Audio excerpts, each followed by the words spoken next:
wabarakatuh. Salam sehat, salam fisika, tetap semangat, sukses untuk Anda semuanya.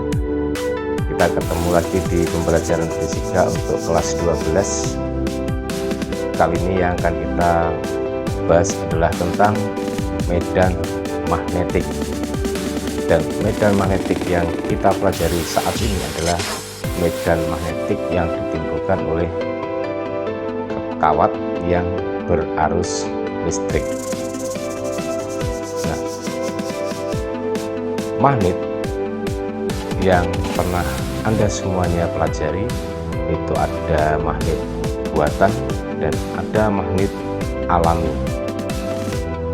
Nah, tentunya magnet alami itu adalah magnet yang sudah disediakan oleh alam semesta ini, dan untuk yang akan kita pelajari adalah magnet buatannya. Dan magnet buatan itu ada dua macam, yaitu ada yang bersifat tetap dan ada yang bersifat sementara. Magnet yang bersifat tetap itu adalah artinya magnet yang memiliki masa sifat kemagnetan yang sangat panjang. Sedangkan magnet yang sementara itu adalah magnet yang sifatnya hanya sementara saja. Nah, yang bagaimanakah magnet tetap dan yang bagaimanakah magnet yang sifatnya sementara itu? Untuk lebih jelasnya, silahkan simak video pembelajarannya sehingga Anda semuanya menjadi semakin hebat. Medan magnet di sekitar kawat berarus listrik merupakan materi fisika untuk kelas 12 di semester 1. Magnet itu adalah benda yang dapat menarik benda yang lainnya jika benda tersebut berada di daerah sekitar medan magnetiknya. Dan magnet itu sendiri ada yang alami dan ada yang tidak alami. Artinya tidak alami adalah dibuat oleh manusia untuk memenuhi kebutuhan dalam bidang teknologi.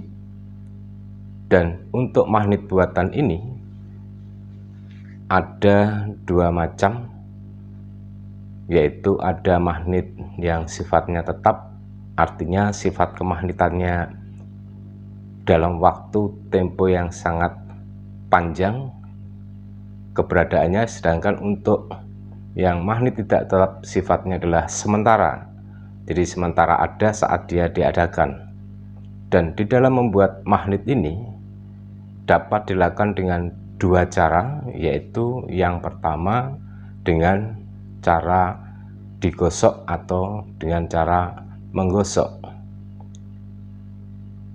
Jika sebatang besi atau baja ingin kita membuat menjadi bersifat magnet, maka besi atau baja tersebut kita gosok dengan batang magnet. Nah, ini adalah sebagai ilustrasinya, ada sebatang besi atau baja yang akan kita buat menjadi bersifat magnet dengan cara kita gosok dengan sebatang magnet yang punya kutub utara dan kutub selatan. Bagaimana cara menggosoknya? Perhatikan pada ilustrasinya ini, yaitu digosok lurus ya, ke arah kanan, kemudian tidak kembali lagi. Nah, untuk mengulangnya maka harus diulangi dari ujung kiri ke ujung kanan kembali seperti yang pertama tadi.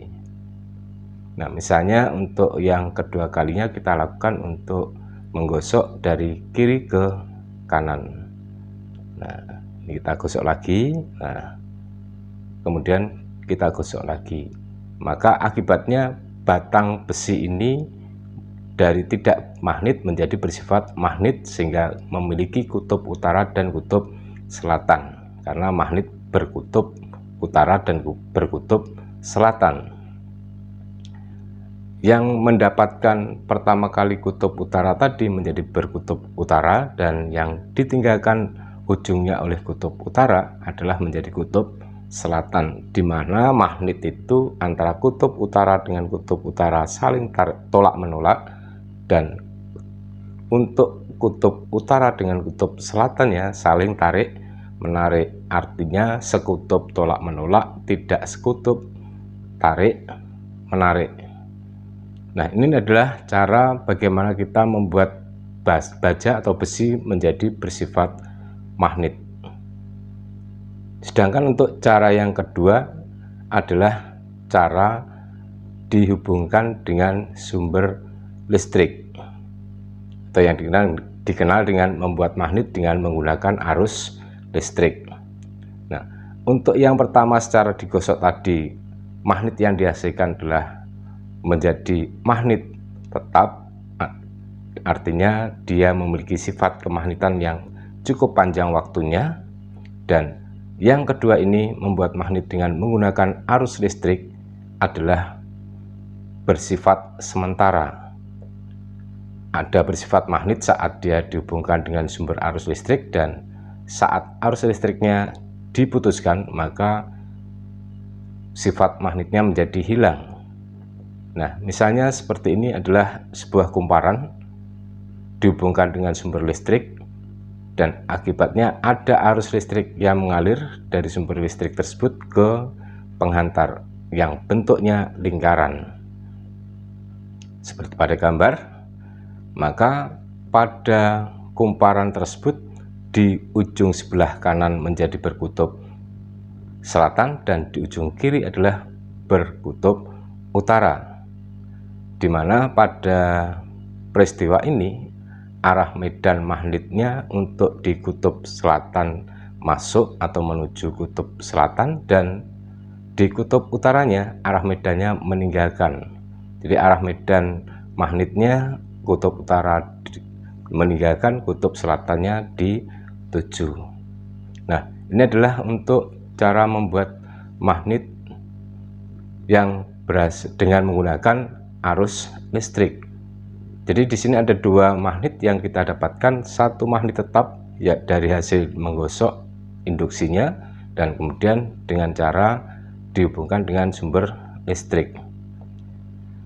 Nah, yang kedua dari penghantar yang dialiri arus listrik tadi adalah merupakan penemuan dari ahli fisika dari Denmark, yaitu yang bernama Hans Christian Ørsted tahun 1777 sampai 1851.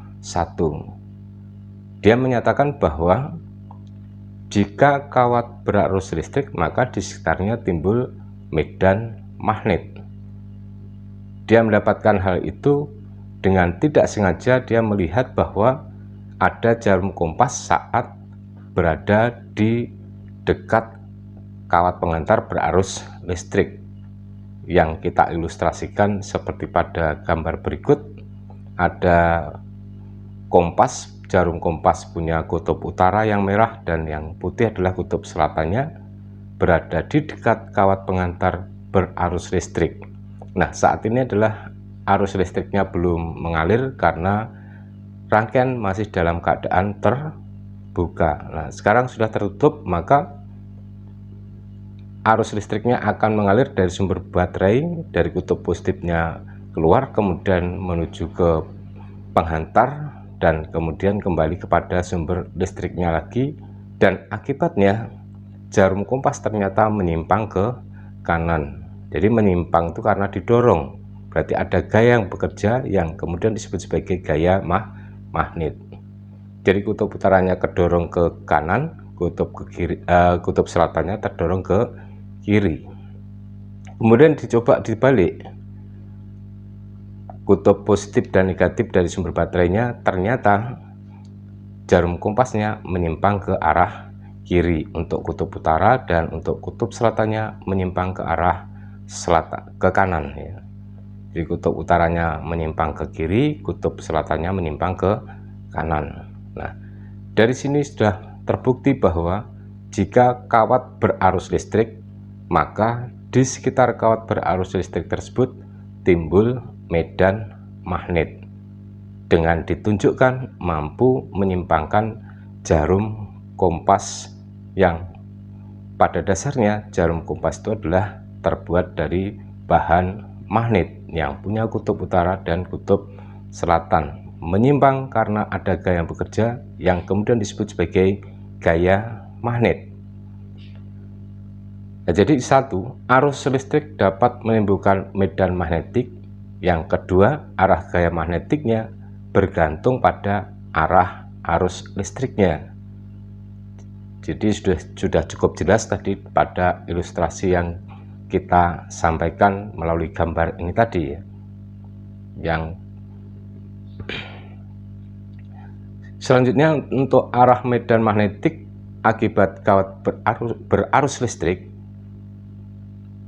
untuk memudahkan kita menentukannya secara teoritisnya, yaitu arah medan magnetik akibat kawat berarus listrik dapat ditentukan dengan menggunakan kaidah tangan kanan, yaitu kaidah tangan kanan atau skrup putar kanan atau skrup putar kiri. Putar kanan berarti searah jarum jam, putar kiri berarti berlawanan jarum jam. Nah, kalau skrup itu kita putar ke arah searah jarum jam, maka skrup itu akan masuk ke bidang yang sedang kita tancapkan sebuah skrup. Sedangkan kalau kita putar ke arah kiri atau berlawanan jarum jam, maka skrup akan keluar atau meninggalkan bidang tersebut.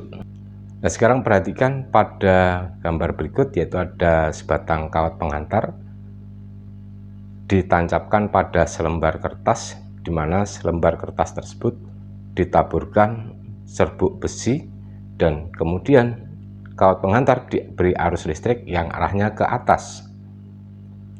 Nah, apa yang terjadi pada serbuk besi tadi, yaitu serbuk besi tadi bergetar dan bergerak mengelilingi daripada kawat pengantar berarus listrik I ini.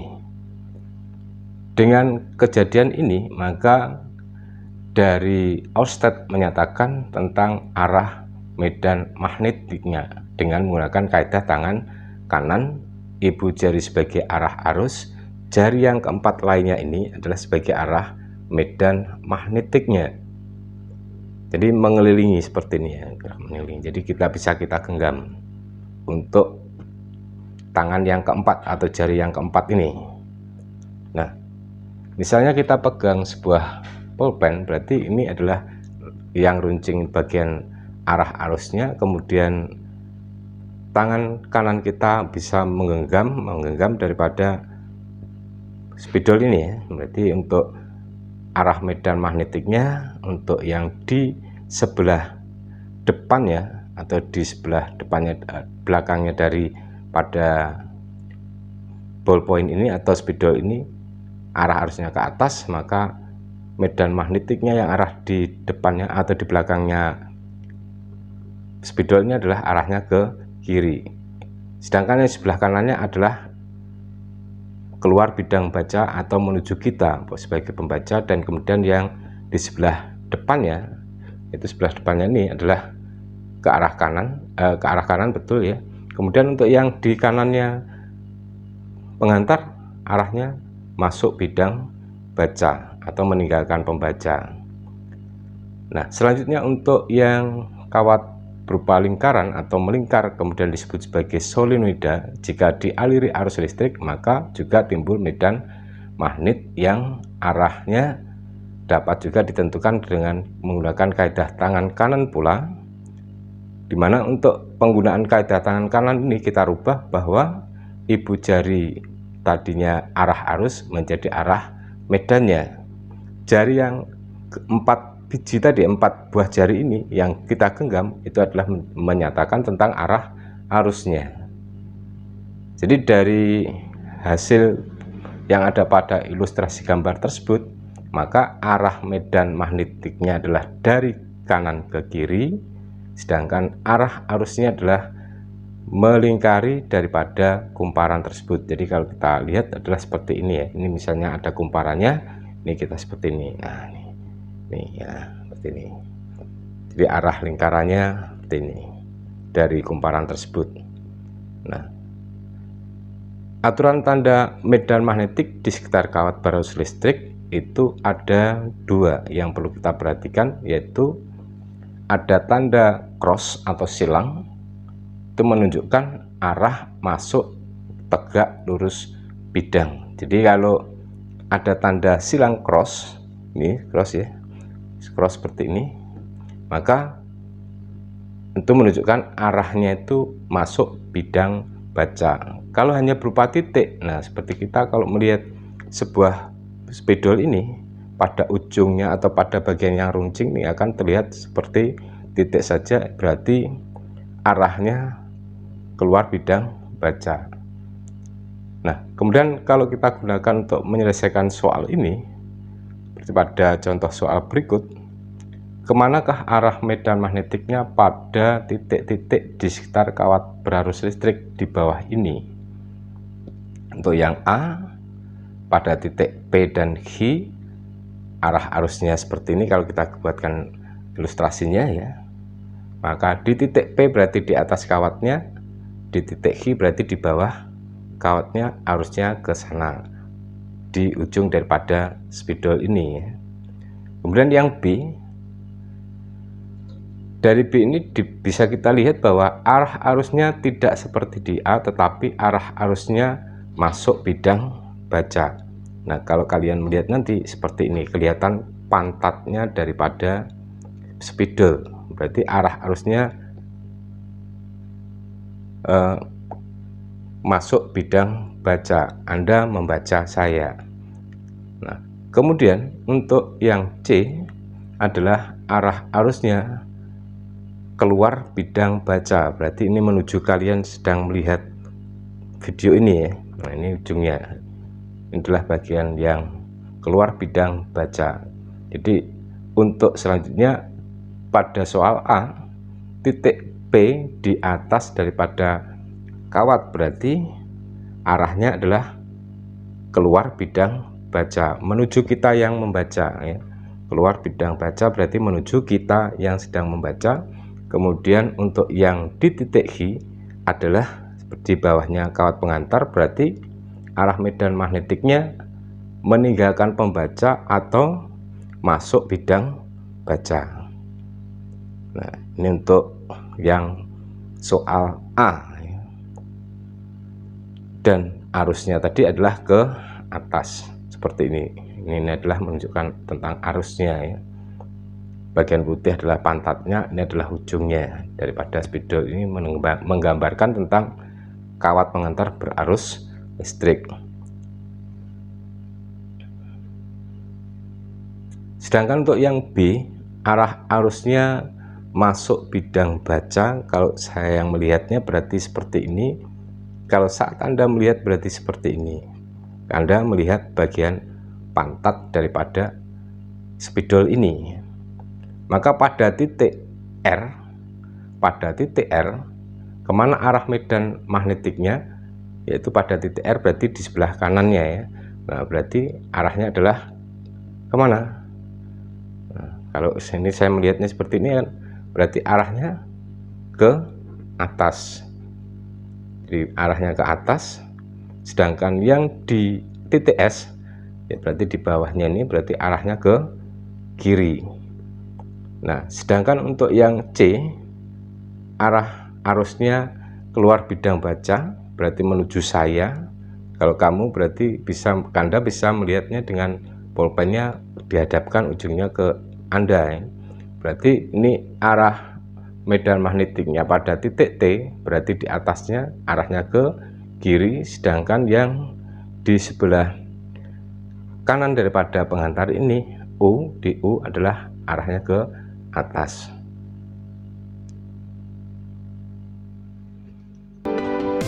Demikian tadi pembahasan tentang medan magnetik oleh penghantar atau kawat yang dialiri arus listrik, yang berdasarkan dari penemuan yang dihasilkan oleh Ørsted, yaitu seorang ahli fisika dari Denmark.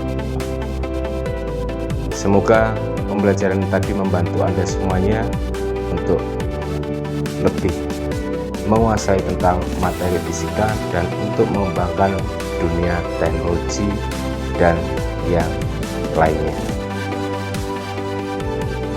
Salam sehat, salam fisika, tetap semangat, sukses untuk Anda semuanya. Wassalamualaikum warahmatullahi wabarakatuh.